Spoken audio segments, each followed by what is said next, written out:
Welcome मित्रांनो, तुम्हा सर्वांचं स्वागत आहे। मित्रांनो, आपण या चॅनलवर पंचवार्षिक योजना इकॉनॉमिक्सशी संबंधित ज्या काही आर्थिक नियोजन आहे, आर्थिक नियोजनामध्ये 1, 2, 3 अशा प्रकारे 3 भाग घेतले। त्यामध्ये आपण काय केलं तर पहिल्या भागामध्ये आपण पंचवार्षिक योजना आहे त्याच्याशी संबंधित जे काही महत्त्वाची हिस्ट्री आहे म्हणजे इतिहास आहे तो इतिहास समजून घेतला। त्याच्या संबंधित स्वातंत्र्य आधी कशा प्रकारच्या योजना होत्या त्या समजून घेतल्या आणि स्वातंत्र्यानंतर कशा प्रकारे पंचवार्षिक योजनेची सुरुवात झाली, नियोजन आयोग काय, नीती आयोग काय, सगळ्या गोष्टी सगळ्या बेसिक कन्सेप्ट आहे त्या पहिल्या लेक्चरमध्ये कंप्लीट केल्या। मग आता या भागामध्ये म्हणजे हा भाग चौथा असेल तसं बघितलं तर, आणि या भागामध्ये नेमका आज आपण काय करणार आहोत तर जे काही महत्त्वाचे PYQ पडले होते। आता PYQ कशाचे तर मी तुम्हाला सांगितले होतं UPSC ते सरळ सेवा सर्व एक्झामचे जे काही महत्त्वाचे PYQ आहेत ते आपण कव्हर करू। तर इथे जे महत्त्वाचे राज्यसेवा मेन्स आहे म्हणजे प्रिलिम्स आहे, मेन्स आहे, तसंच आपण बघतो कंबाईन प्रिलिम्स आहे, मेन्स आहे, त्यामध्ये महत्त्वाचे जे काही PYQ पडले आहेत म्हणजे प्रिव्हियस इयर क्वेश्चन जे आहेत ते आपण घेणार आहोत।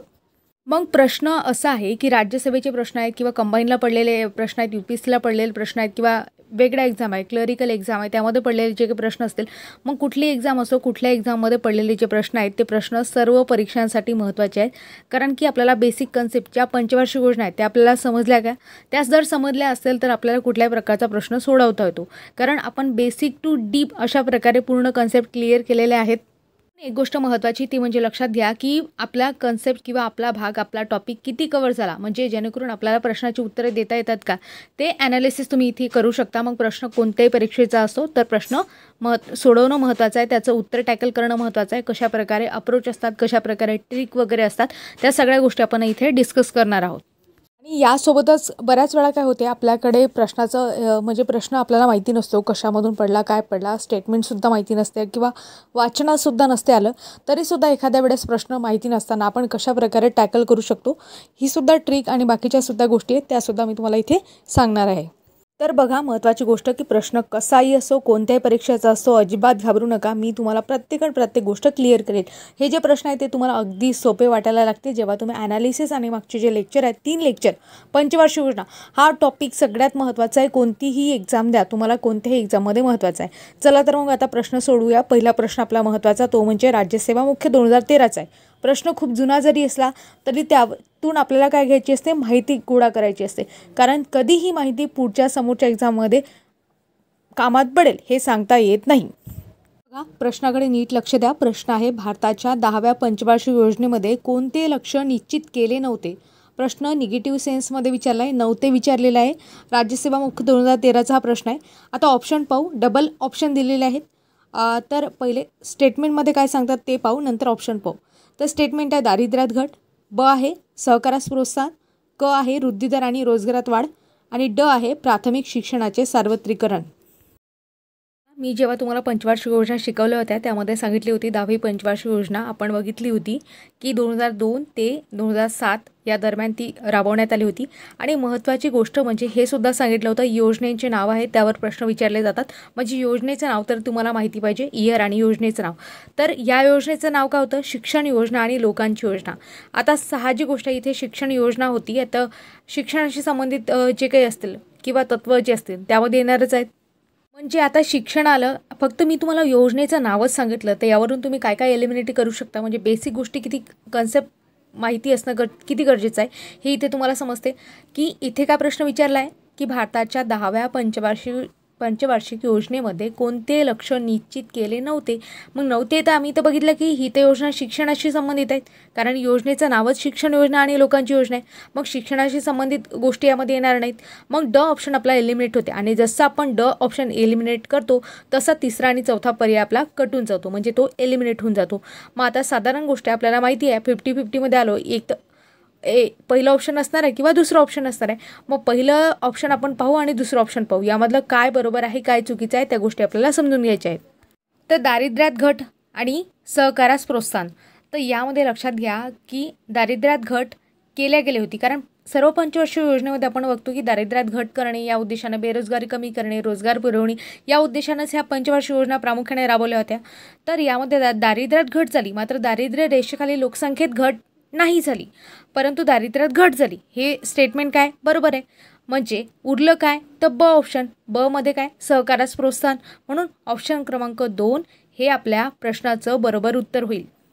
अशा प्रकारे हा प्रश्न आपण समजून घेतला। आता समोरचा प्रश्न पाहू। समोरचा प्रश्न आहे की भारतात आर्थिक नियोजन शिस्तबद्ध पद्धतीने रुजावे यासाठी सर्वप्रथम प्रयत्नात येतात. कोण येतात सर्वप्रथम प्रयत्नात? राज्यसेवा मुख्य 2015चा प्रश्न आहे. प्रश्न राज्यसेवेचा जरी असला तरी त्यामधला डेटा आपल्याला उचलायचा असतो, घ्यायचा असतो, पुस्तकामध्ये नोट करून ठेवायचा असतो किंवा आपल्या नोट्समध्ये नोट करून ठेवायचा असतो. हे कशासाठी? कारण यातूनच पुढे समोर प्रश्न फॉर्म होत असतात. यामधूनच लॉजिक डेव्हलप होत असते. तर महत्त्वाची गोष्ट म्हणजे आता हे जे 2 स्टेटमेंट आहे त्यामध्ये आपल्याला बघायचं आहे कोणते स्टेटमेंट बरोबर आहे आणि नंतर आपल्याला उत्तर शोधायचं आहे. तर स्टेटमेंट पाहू. श्री M.N. रॉय यांचे पुस्तक प्लॅन इकॉनॉमी फॉर इंडिया आणि दुसरा आहे स्टेटमेंट श्री विश्वेश्वरैया यांचं पुस्तक कोणतं आहे? 10 इयर पीपल प्लॅन. तर असे जे स्टेटमेंट आहे 2 स्टेटमेंट दिलेले आहे. आता थोडं ॲनालिसिस पाहू आणि नंतर तुम्हाला प्रश्नाचं उत्तर समजेलच. मी तुम्हाला काय सांगितलं होतं जेव्हा आपण पहिला भाग घेतला, पहिल्या भागामध्ये मी स्वातंत्र्याच्या आधीच्या ज्या काही महत्त्वाच्या प्लॅनिंग झाली होती म्हणजे कशाबद्दल की अर्थव्यवस्था कशी असायला पाहिजे किंवा एका अर्थव्यवस्थेमध्ये कशा प्रकारे प्लॅन करायला पाहिजे, पंचवार्षिक योजना किंवा बाकीच्या सगळ्या गोष्टी असतील त्या कशा प्रकारे राबवायला पाहिजे, त्याच्यासाठी काही प्लॅन असायला पाहिजे. याच्यासाठी विश्वेश्वरैया योजना मी तुम्हाला सांगितली होती. कधीची होती? 1934ची होती. त्यावेळेस फिक्की योजनासुद्धा आली होती. पण आपण विश्वेश्वरैया योजना पाहू. आणि त्याचे जे योजनेचे जनक होते विश्वेश्वरैया योजनेचे ते कोण होते? तर नावाजलेले सिव्हिल इंजिनियर M. विश्वेश्वरैया म्हणून. आणि त्यांनी एक पुस्तक लिहिलं होतं. मी तुम्हाला सांगितलं होतं पुस्तकावर प्रश्न विचारले जातात आणि हिस्ट्रीशी संबंधित आणि पर्टिक्युलरली पहिल्यांदा जर काहीतरी कार्यक्रम झाला असेल किंवा काहीतरी उपाययोजना झाल्या असतील त्यावर प्रामुख्याने प्रश्न पडतात.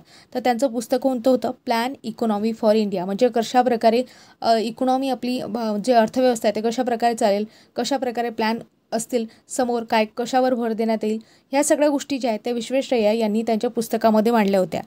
कारण त्यांचे विचार होते की त्यांनी औद्योगिकरणावर भर दिला होता. त्यांचं म्हणणं होतं औद्योगिकरण करा नाहीतर मरा, अशा प्रकारे म्हणजे इंडस्ट्रियलाइज ऑर पेरिश अशा प्रकारे त्यांचे शब्द होते.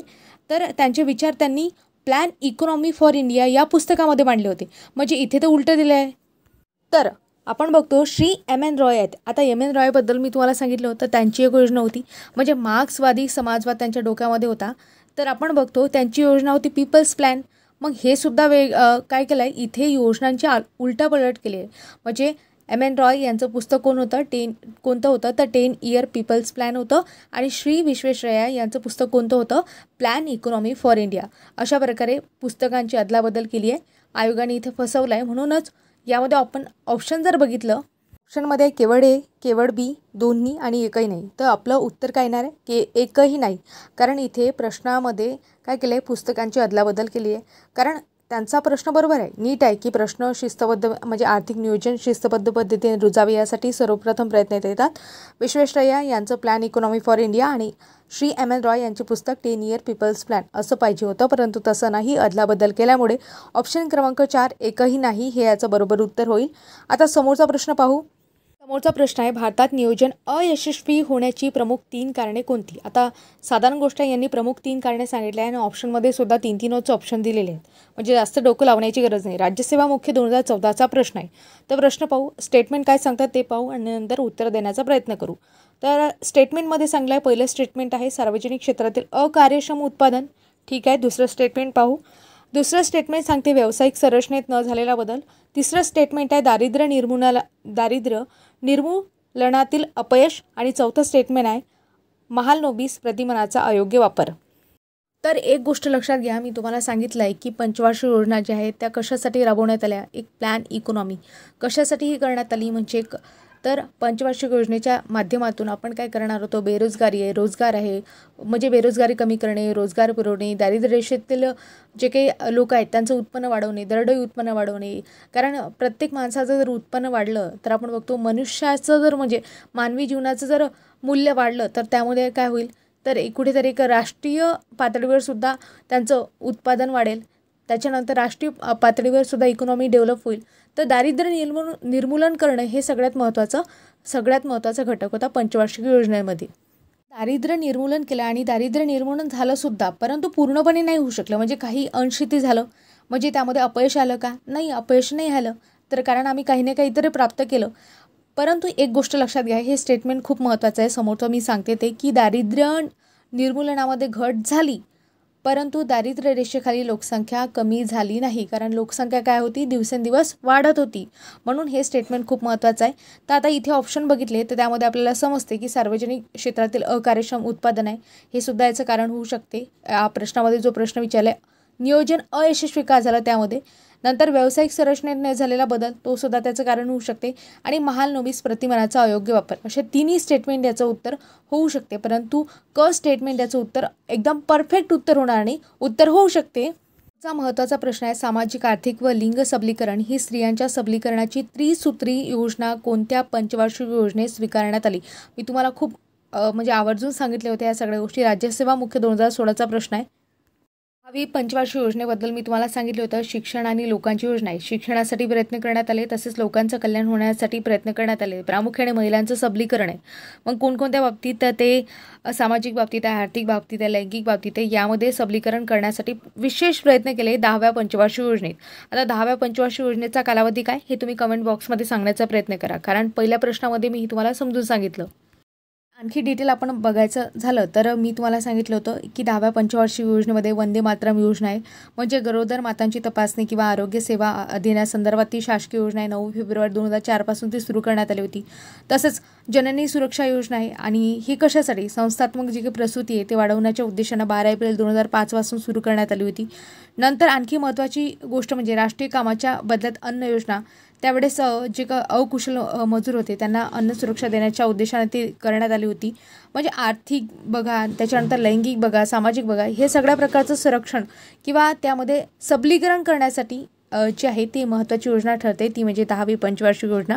तर महत्त्वाचं स्टेटमेंट आहे. समोरसुद्धा प्रश्न पडू शकतात. समोरचा महत्त्वाचा प्रश्न आहे, आर्थिक बाबी संदर्भात कॅबिनेट समितीने रिकाम जागा काळात कृषी विस्तार आणि तंत्रज्ञान म्हणजेच यावर कशावर NMAET व राष्ट्रीय मिशन अंमलबजावणीस मान्यता दिली आहे.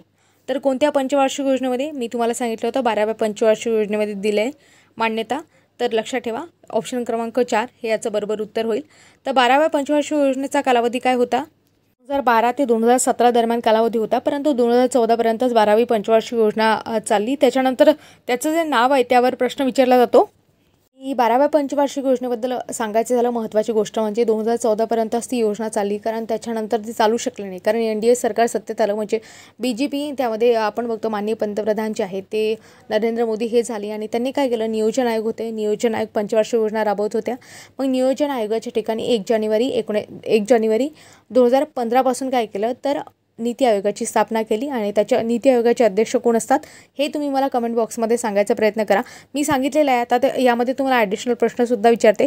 तर तुमच्यासाठी प्रश्न मित्रांनो, की नीती आयोगाचे अध्यक्ष कोण असतात, सध्याचे त्याचे उपाध्यक्ष कोण आहेत, तसंच त्याचे CEO म्हणजे चीफ एक्झिक्युटिव्ह ऑफिसर असं म्हणतात त्यांना, तर ते कोण आहेत हे कमेंट बॉक्समध्ये सांगण्याचा प्रयत्न करा. आता सोपा प्रश्न आहे. त्यामध्ये खालीलपैकी कोणत्या पंचवार्षिक योजनेत औद्योगिक विकासाच्या दृष्टीने अवजड उद्योगांवर भर देण्यात आला होता. राज्यसेवा मुख्य 2017चा प्रश्न आहे. कधी एकदम सोपे प्रश्न असतात. तर ऑप्शन पाहू, पहिली पंचवार्षिक योजना, दुसरी आणि 11वी पंचवार्षिक योजना, 7वी पंचवार्षिक योजना. तर ऑप्शन क्रमांक 2 हे याचं बरोबर उत्तर होईल. तर मी तुम्हाला सांगितली दुसरीची योजना आहे. ती दुसरी योजना आपण बघतो की 1956 ते 1961 दरम्यान चालली. त्यामध्ये प्रतिमान कोणतं होतं तर महालनोबिस प्रतिमान होता, आणि महालनोबिस प्रतिमानाचा भर कशावर होता, भांडवलावर होता, भांडवल निर्मितीवर होता. छोटे उद्योग, मोठे उद्योग यावर त्यांनी जास्त भर दिला, म्हणून आपण त्याला भौतिकवादी योजना सुद्धा म्हटलं. म्हणून ऑप्शन क्रमांक 2 हे याचं बरोबर उत्तर होईल, कारण औद्योगिक विकासाच्या दृष्टीने अवजड उद्योगांवर भर त्यामध्ये देण्यात आला, म्हणून ऑप्शन क्रमांक 2 हे याचं बरोबर उत्तर आहे. राज्यसेवा पूर्व 2019चा हा प्रश्न आहे. 11व्या योजनेअंतर्गत सर्वसमावेशकता दर्शवणारी मोजता येण्यासारखी काही लक्ष्य समाविष्ट केली आहेत, ती म्हणजे. तर यामध्ये ऑप्शन पाहू, स्टेटमेंट पाहू. सुरुवातीला पायाभूत सुविधा, पर्यावरण, उत्पन्न व गरिबी, शिक्षण व आरोग्य. त्यावेळेस आपण काय करतो, असं म्हणजे बऱ्याच विद्यार्थी मित्रांना माहिती नसतं, तर ते वरीलपैकी सर्व असं ऑप्शन बरोबर करून टाकतात, आणि तसं असते सुद्धा. आणि म्हणजे तशा ट्रिकसुद्धा आहेत, आणि तशा लॉजिकसुद्धा लोकांनी डेव्हलप केलं आहे, म्हणजे विद्यार्थी मित्रांनी डेव्हलप केलं आहे. तर ऑप्शन बरोबर आहे की वरीलपैकी सर्व.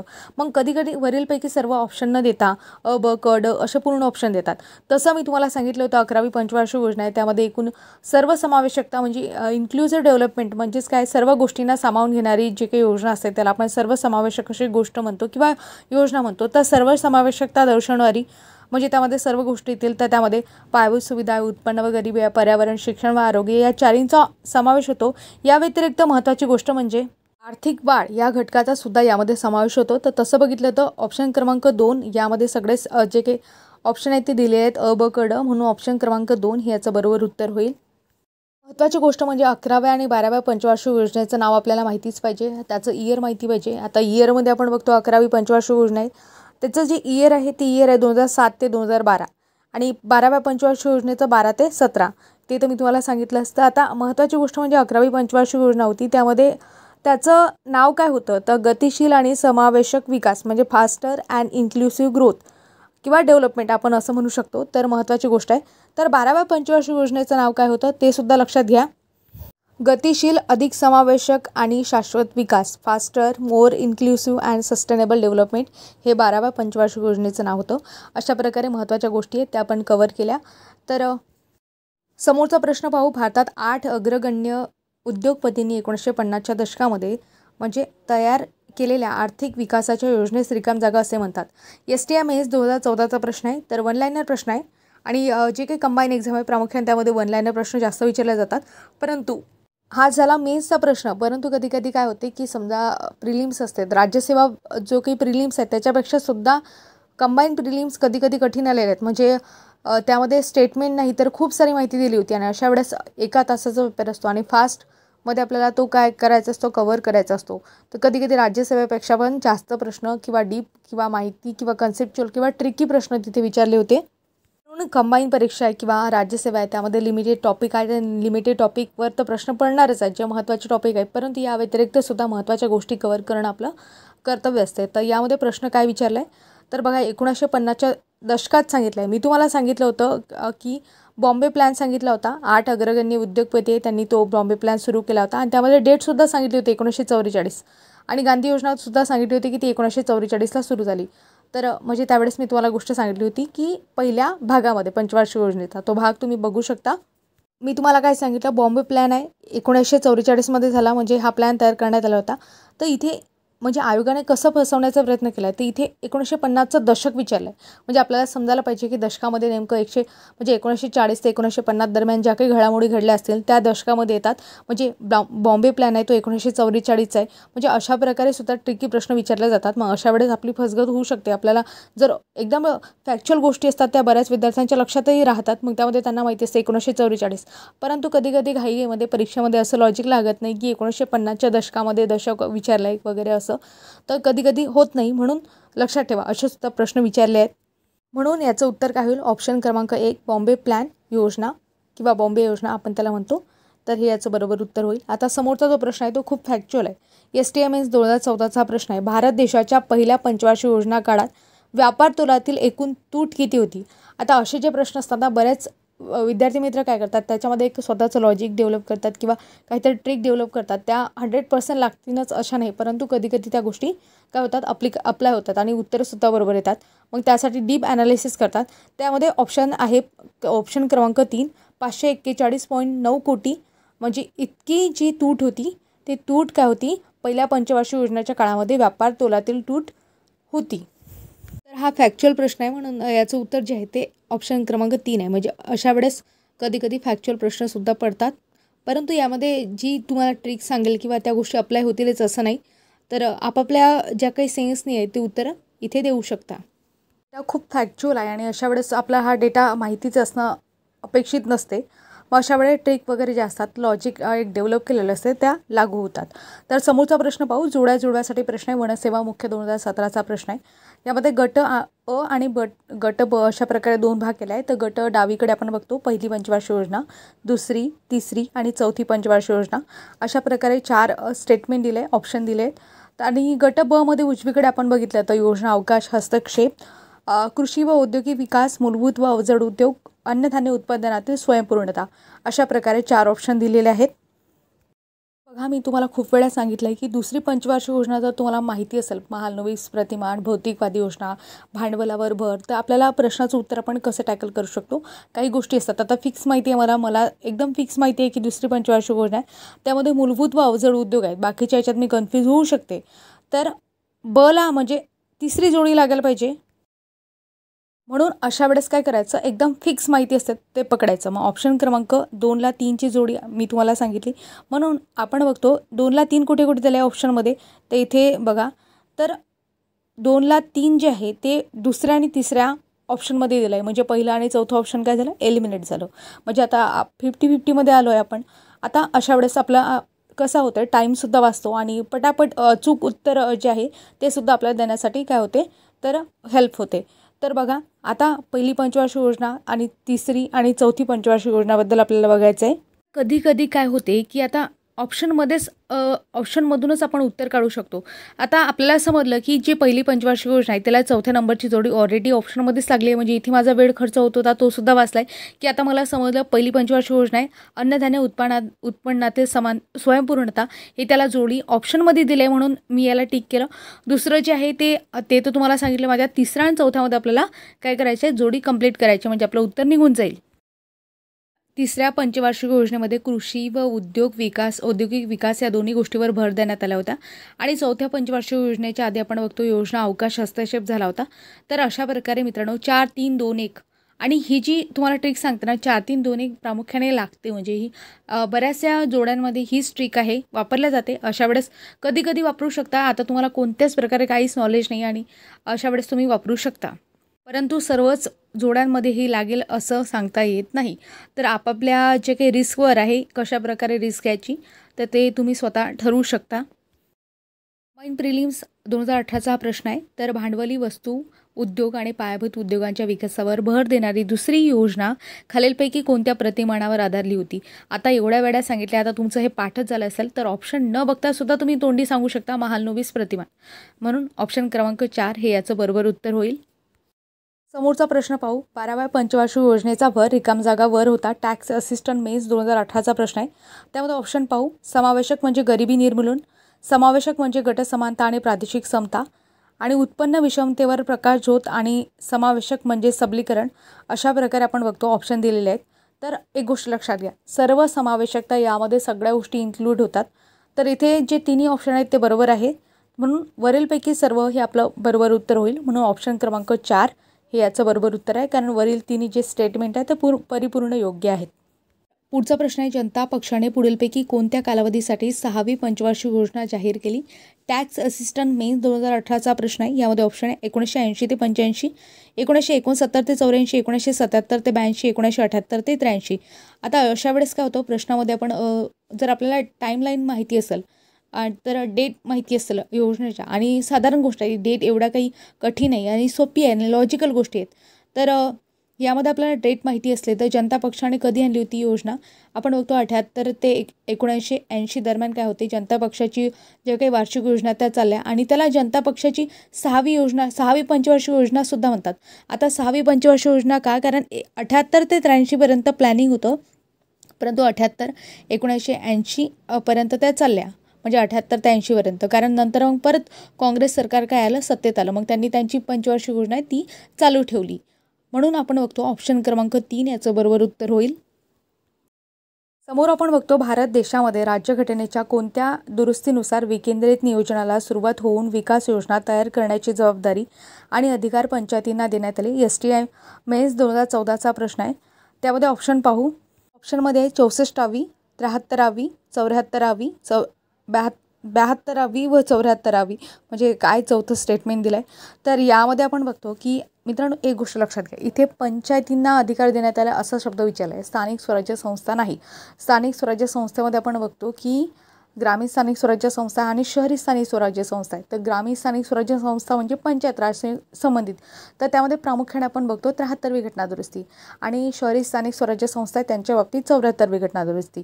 तर इथे अधिकार पंचायतींना देण्यात आलेला आहे असं सांगितलं आहे, म्हणजे तसं बघितलं तर 73वी घटना दुरुस्ती आपण म्हणू शकतो. म्हणून ऑप्शन क्रमांक 2 याचं बरोबर उत्तर होईल. आणि इथे स्थानिक स्वराज्य संस्था असं जर असतं तर 73वी आणि 74वी तसं बघितलं असतं तर ऑप्शन पाहिजे होतं, परंतु इथे असं ऑप्शन नाही, म्हणून ऑप्शन क्रमांक 2 हे याचं बरोबर उत्तर आहे. 73वी जी काही घटना दुरुस्ती आहे ती यासाठी करण्यात आली होती. अशा प्रकारे काही महत्त्वाचे प्रश्न आपण बघितले. आता UPSCचे प्रश्न आहेत ते सुद्धा घेतले असते, परंतु मी एक प्रश्न घेते. यामध्ये आपण बघतो की भारतातील पंचवार्षिक योजनेबद्दल काय बरोबर आहे. UPSC प्रिलिम्स 2019चा प्रश्न आहे. आता प्रश्न कशा प्रकारे UPSCला विचारले जातात, किती डीप विचारले जातात आणि किती कन्सेप्च्युअल विचारले जातात हे गोष्टी तुम्हाला समजतात. आता स्टेटमेंट बघा, हे स्टेटमेंटसुद्धा मी तुम्हाला समजून सांगणार आहे आणि योजनासुद्धा समजून सांगणार आहे. तसं बघितलं तर आपण वन लाईनर स्वरूपात जे काही प्रश्न आहेत ते जास्त प्रमाणात इथे घेतले नाहीत, कारण मोठे प्रश्न घेतले त्यामधून जास्त प्रश्न आणखी बनवू शकतात, जास्त प्रश्न कव्हर होऊ शकतात, जास्त डेटा समजू शकतो, ॲनालिसिस समजू शकतो. तसंच बाकीच्या योजना घेतल्या त्यामध्ये मी काही महत्त्वाच्या म्हणजे दुसरा पार्ट आहे, तिसरा पार्ट आहे, त्यामध्ये काही प्रश्नसुद्धा घेतले आहेत वन लाईनर स्वरूपात, ते तुम्हाला मिळून जातील. तर इथे आपण UPSC प्रिलिम 2019चा प्रश्न बघत आहे. यामध्ये काय प्रश्न विचारला आहे, भारतातील पंचवार्षिक योजनेबद्दल काय बरोबर आहे ते आपल्याला सांगायचं आहे. तर स्टेटमेंट आहे, नंतर ऑप्शन आहे. स्टेटमेंट पाहू सुरुवातीला. स्टेटमेंटमध्ये पहिलं स्टेटमेंट आहे, दुसऱ्या पंचवार्षिक योजनेपासून मूलभूत व भांडवली वस्तू उद्योगांना प्रतिस्थापन करण्यावर जोर देण्यात आला आहे. आता हे स्टेटमेंट कसं आहे, अगदी बरोबर आहे. मी तुम्हाला सांगितलं महालनोबिस प्रतिमान खूप वेळा उल्लेख आलेला आहे. नंतर दुसरं स्टेटमेंट काय सांगते, म्हणजे पहिलं स्टेटमेंट आपलं बरोबरच आहे, म्हणजे पहिलं स्टेटमेंट आपल्या ऑप्शनमध्ये पाहिजे, म्हणजे तिसरं आणि दुसरं ऑप्शन कटून जाते. तर राहिलं कोणतं, पहिलं आणि चौथं ऑप्शन. आणि आणखी जर आपण पुढे ॲनालिसिस केलं तर आपल्याला समजून जाते की दुसरं जे ऑप्शन आहे ते दोन्हीकडे आहे, म्हणजे दुसरं ऑप्शन बरोबरच आहे. आता फक्त आपल्याला तिसरा ऑप्शन बघायचा आहे, ते बरोबर आहे की चूक आहे म्हणून. कधी कधी बऱ्याच वेळा फॅक्च्युअल डेटा किंवा कन्सेप्च्युअल डेटा माहिती नसलं तरी प्रश्नाच्या ऑप्शनमधून उत्तरे मिळतात. तर यामध्ये दुसरं ऑप्शन बरोबर आहे, तर बरोबर आहे. तर ते सुद्धा मी तुम्हाला समजून सांगते बरोबर काय आहे म्हणून. तर चौथ्या पंचवार्षिक योजनेत संपत्तीचे केंद्रीकरण होण्याच्या प्रघातावर सुधारणा करण्याचे ध्येय स्वीकारले. तर मी तुम्हाला चौथ्या पंचवार्षिक योजनेमध्ये MRTP हा कायदा सांगितला होता. मी तुम्हाला सांगितलं होतं की याला monopolies and restriction trade practices act असं म्हणतात. आणि हा जो कायदा होता 1969चा होता. 1969 म्हणून आणखी एक गोष्ट सांगते, त्यावेळेस बँकांचं राष्ट्रीयकरण झालं होतं, ते सुद्धा चौथ्या पंचवार्षिक योजनेमध्ये आपल्याला पाहायला मिळते. तर महत्त्वाची गोष्ट म्हणजे आर्थिक शक्तीचे केंद्रीकरण टाळण्यासाठी आणि उद्योगातील मक्तेदारी टाळण्यासाठी हा कायदा करण्यात आला होता. म्हणून दुसरं स्टेटमेंट काय, अगदी बरोबर आहे. तिसरं स्टेटमेंट काय सांगते, आता तिसऱ्या स्टेटमेंटवरच आपलं उत्तर आहे. तर यामध्ये आपण 50-50मध्ये ऑलरेडी आलेलो आहे. आता आपल्याला माहिती आहे की आपलं एक असणारं ऑप्शन नाही तर 4 असणार आहे. तर तिसरं स्टेटमेंट काय सांगते, पाचव्या पंचवार्षिक योजनेत पहिल्यांदा वित्तीय क्षेत्र योजनेचा महत्त्वाचा भाग म्हणून वर आला. आता पहिल्यांदा वित्तीय क्षेत्र योजनेचा भाग म्हणून वर येणार काय, आम्ही पंचवार्षिक योजना कशासाठी राबवत आहोत, तर आर्थिक, त्याच्यानंतर आर्थिक विकास होण्यासाठी, तसंच सामाजिक विकास, दारिद्र्य निर्मूलन, बाकीच्या गोष्टी आहेत, आम्हाला सगळ्या गोष्टी करायच्या आहे, याच्यासाठी आम्ही पंचवार्षिक योजना राबवत आहे. मग पहिल्यांदा वित्तीय क्षेत्र योजनेचा महत्त्वाचा भाग म्हणून वर आला का, तर ऑप्शन क्रमांक जे 3 आहे ते काय होते, म्हणजे तिसरं जे स्टेटमेंट आहे ते चुकीचं होते. पहिल्यांदा हे जे आहे ना स्टेटमेंट, हा जो सेन्स आहे, तर यातून आपल्याला काही गोष्टी समजतात. तर तिसरं स्टेटमेंट जे आहे ते चुकीचं आहे, म्हणून ऑप्शन क्रमांक 1 म्हणजे फक्त 1 आणि 2 हे जे 2 स्टेटमेंट आहेत ते बरोबर आहेत, म्हणून ऑप्शन क्रमांक 1 हे आपल्या प्रश्नाचं बरोबर उत्तर होईल. अशा प्रकारे इकॉनॉमिक्सशी संबंधित पंचवार्षिक योजनेवर UPSCमध्ये बऱ्याच वेळा प्रश्न पडलेले आहे, लॉजिकल प्रश्न पडलेले आहे. यामध्ये जो डेटा विचारला आहे त्यावर सुद्धा भरपूर प्रश्न पडलेले आहे, परंतु सर्व प्रश्न आपण घेतले नाही. तुम्हाला फक्त प्रश्न कसा असतो हे समजण्यासाठी म्हणजे हा प्रश्न इथे घेतलेला आहे. तसं बघितलं हा प्रश्न मी सुरुवातीलाच टाकणार होती, परंतु काय होते, UPSCचा प्रश्न बघितल्यानंतर बरेचसे विद्यार्थी मित्र तिथूनच एलिमिनेट होतात की UPSCचा प्रश्न आहे, म्हणून आपण हा प्रश्न काय केला आहे, शेवटी घेतला. तर अशा प्रकारे आपण प्रश्नांचं ॲनालिसिस केलं, काही ट्रिक समजून घेतल्या, लॉजिक समजून घेतल्या. तर तुम्हाला हे व्हिडिओ कसा, म्हणजे हा व्हिडिओ कसा वाटला हे कमेंट बॉक्समध्ये सांगायला विसरू नका. तसेच बाकीच्या सुद्धा सिरीज आपण या चॅनलवर चालवलेल्या आहेत, त्यामध्ये योजनांची सिरीज आहे. तसंच आरोग्य, म्हणजे आपण आरोग्यशास्त्र हा टॉपिक कव्हर केला आहे.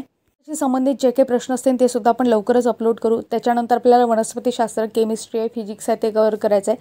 सायन्सशी रिलेटेड महत्त्वाचे लेक्चर्स आहेत ते आपल्याला कव्हर करायचे आहेत.